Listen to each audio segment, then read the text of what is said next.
Hello everyone, welcome to my channel. I hope everyone is having a wonderful day. Before starting the video, please go ahead and hit the subscribe button and give this video a like up. Nick's heart was in the right place when he made his latest move on Young and Restless. However, he's inadvertently laid the groundwork for what will be the most epic of meltdowns, one that could affect half of Genoa City. With growing concern for Sharon's mental stability, Nick told Faith and Mariah that he would spend some more time with his ex one-on-one so as to get a read on how she was doing. Frankly, though it was well-meaning, it felt like a bad idea from the moment he uttered the words.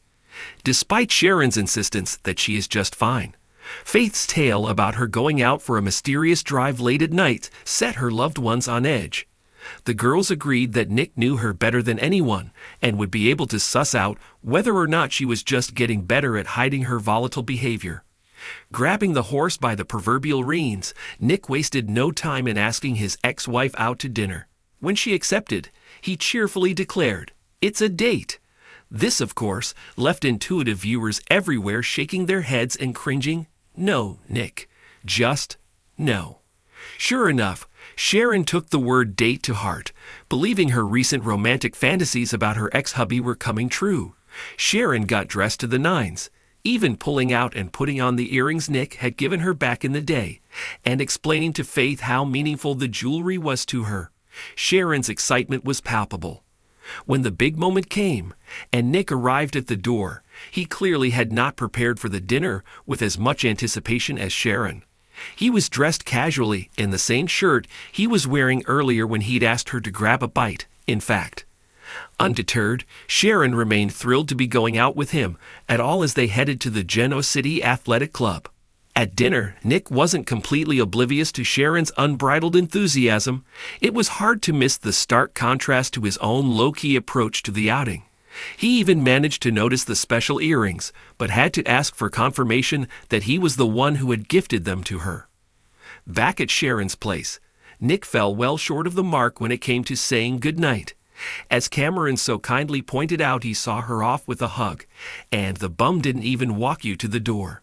This left Sharon fantasizing about a goodbye kiss that never came, followed by a sexy imaginary make-out sesh on the sofa that was rudely interrupted by her late stalker. So what's the big deal? Well, we'll tell ya. Nick asking Sharon to dinner and referring to it as a date was, quite simply put, playing with fire. Of course, he has no idea that she's been daydreaming about them getting back together. But Nick is well aware that he's dealing with a woman who has been mentally ill. She's not been seeing things as they are, and she's been overreacting to her perception of situations, if he only knew to what extent. This is a situation that should have been handled with kid gloves. Mark our words, this will backfire on Nick spectacularly. After Daniel is arrested and Phyllis loses her mind, Nick will be running to Red's rescue, leaving the fair Sharon fuming.